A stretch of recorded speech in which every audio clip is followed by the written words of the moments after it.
Щастливи сме от факта, че спечелихме първата си купа в историята. Така матча мога да го прилича в две лица. През първата част не изглеждахме толкова убедителни, малко нервност имаше в нашата игра. Не беше това, което искахме. Допуснахме гол след една много груба грешка. Радващо е, че на полувремето така направихме нужните корекции. Повишихме комбинативността през втората част, създадохме няколко добри атаки. Вкарахме две от тях. Достатъчно не беше да спечелим матча. Щастливи сме. Ще отпразнуваме купата тази вечер. Според мен започнахме матча по най-добрия начин. Натиснахме противника в тяхната половина.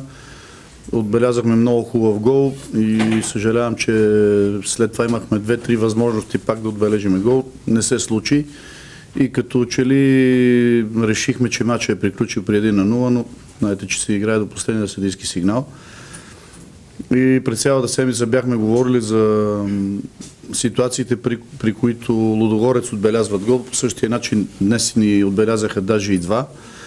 И според мен накрая второто по време повече рухнахме психически, отколкото физически, тъй като виждахме, че губиме срещата и купата.